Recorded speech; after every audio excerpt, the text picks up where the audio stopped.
It's hard to get excited for Battle Royale games and the constant barrage of new ones that are coming out. When I first saw Apex Legends, I was honestly not that excited. I was expecting just another run-of-the-mill BR, but looks are really deceiving in Apex's case. Apex feels much more like the Apex, quite literally, of Battle Royale games for people looking for a more gunplay-focused BR without the building mechanics found in games like Fortnite. What Apex does so well is creating fast-paced gameplay without the drag of games like PUBG. The gunplay is tight and it feels like your bullets go where you aim. Guns have predictable recoil as well, giving you an incredible skill ceiling, and the smaller size of the map ensures that fights happen more often. It also helps us that the gameplay is typically focused on close to medium range. You'll gain a lot of health kits and shield cells to boost your shields and health, which means that chip damage and long range weapons aren't really as great as they are in other BR games, and you're more likely to get in with those close to medium range weapons and try and damage it out with people. The skill ceiling in this game is incredibly high, which is great because it allows a lot of opportunities to outplay people, which I love. The movement in this game is awesome, allowing you to slide kind of like you would in Titanfall 2, which is really great because it really adds interesting movement options, allowing you to parkour over objects and then slide down for incredible speed, or slide past somebody and then blast them with a shotgun. It's just really cool in that way. The randomized events in this game feel much more well thought out than something like PUBG, for example. Every so often, care packages will drop on the map randomly for special loot, and dropships will come into random locations on the map every match, allowing for small hotspots and opportunities for special loot. On top of that, a special part of the map is designated as having high tier loot, and all this really helps to keep matches feeling fresh both at the start and during gameplay, and offering unique opportunities for combat to arise all over the map. They've also designed a great map with lots of interesting locations and well thought out map design that really helps to create fun engagements. Apex also has a strong emphasis on team play, kind of more like something like Overwatch than say other BR games, allowing you to not only revive down teammates like in other BR, but if they're killed while they're down, also revive those fallen teammates. You basically have a tight window in which you can grab their banner and then run up and revive them. It's small additions like these that really help to keep the game engaging and give hope for players who might have fallen in battle instead of just sitting there waiting for your friends to die so you can go on to the next match. Respawn has also managed to create one of the best communication systems I've ever seen, with Apex's ping system, allowing you to ping spots on the map where enemies are located, or mark spots as having been looted,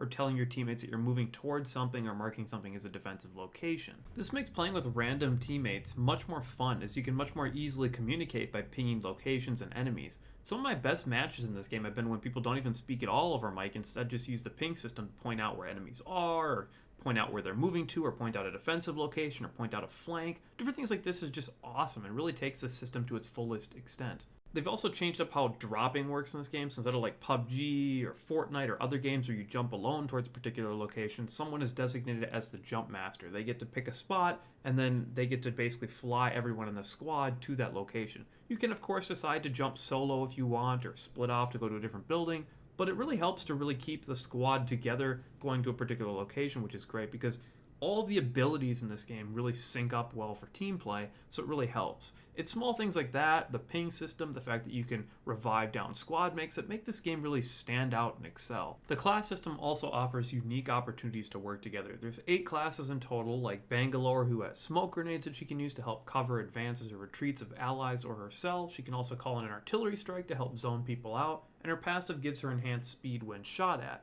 She's played best as an aggressive player. Bloodhound can spot enemies through seeing tracks and can use the ping to identify enemies hidden behind objects, and can ultimate to gain enhanced speed and infrared sight of enemies. Lifeline is more of a team play character that can call in a healing drone to heal allies and put up a shield when reviving down teammates. She can also call in a care package with her ultimate that gives her teams randomized items. It's a great system that really gives me excitement for what kind of classes they'll add in the future, and it allows interesting teamwork, but it's unfortunately plagued with bad balance. Characters like the one I mentioned before are way better than others, like say Mirage for example, who plays like a trickster. His decoy ability is his best, allowing him to shoot off a decoy that will run off in a different direction to distract enemies, but his passive, which cloaks him while downed, creating decoys, and his ultimate, which cloaks him and creates several decoys that just stand there to distract people, is utterly useless. These are completely garbage because as soon as anyone has ever played against Mirage, they know what's up. It's just crap. Another example is Caustic, who can drop gas traps that cloud enemies' vision while damaging and slowing them. He can also throw a gas grenade with his ultimate and see through the gas to fight enemies. These abilities sound cool on paper, but it can be difficult to find value with his gas traps, and his insane hitbox size means that he is going to be asking to die at any moment. Pathfinder is another character that also suffers from an insane hitbox size. He can swing around like Spider-Man using grapples like Titanfall 2 and create grapples for his teammates to get on top of different buildings or get into unique locations. But his size is just so huge that he's just a walking target. It's really problematic, some of these hitbox sizes and the balance issues between the different characters, because it means that when you're really trying to win, there's only a couple characters that are really the best. Fortunately, the guns are not as badly balanced as the classes. There's a couple that are a little bit way too strong. Like, for example, the Wingman is definitely better than many other guns, and the Flatline is complete garbage, and the Dreadful Mozambique is just awful. But for the most part, it feels like each gun is at least somewhat usable, with a few tweaks that could make it an actual good gun, or at least decent at the most.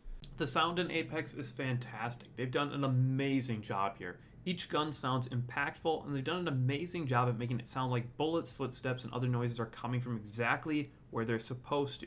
It's very easy to identify where enemies are, if they're on the left, right, front, or on top of you, from where gunshots are coming from, or where footsteps are coming from.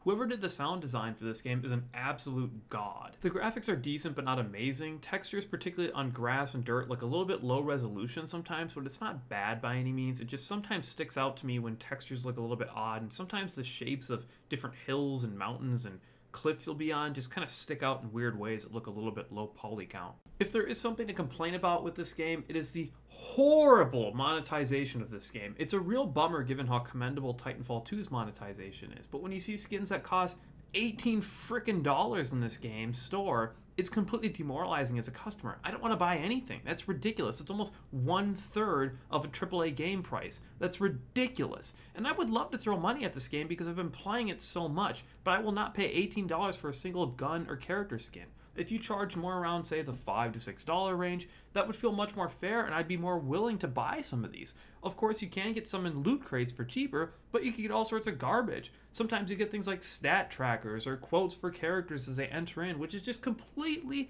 useless. You only get 3 items as well. You do gain some loot crates while leveling up, which is great, but after level 100, you cease to gain any loot crates at all. They should really take the Overwatch model, where you just have a prestige system, you just keep cycling through levels, because it's basically like the game just tells you, well, you've had your fun now, so you gotta start paying up.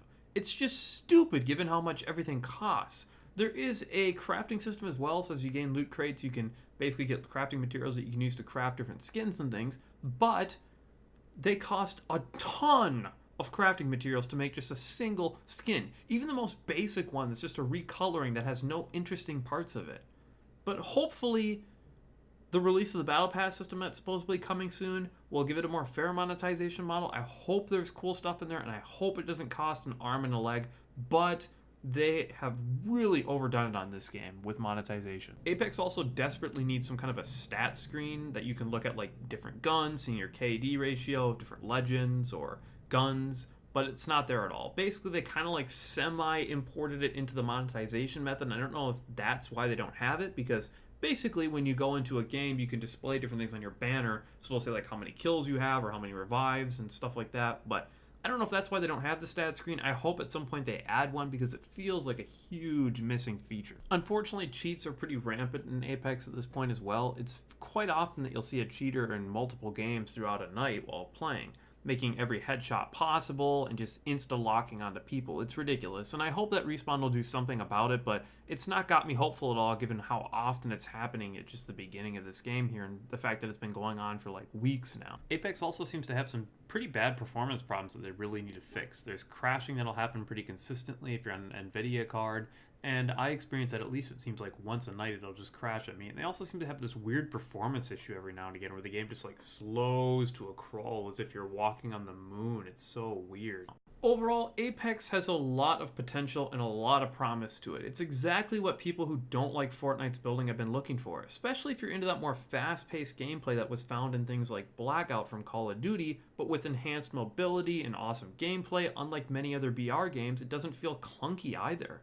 I really hope Respawn can fix the class and weapon balance and remove the cheaters. Fixing the horrid monetization alone would go a long way in this game. Apex gets an 8 out of 10 for a fairly solid game, but I will say that if they screw up on the battle pass system, or if they don't fix the monetization in other ways, or if they don't fix the cheaters, this game could easily be like a 6 or a 7 out of 10. It's really, really reliant on whether or not they police the cheaters and whether or not they actually get some kind of a solid monetization method here.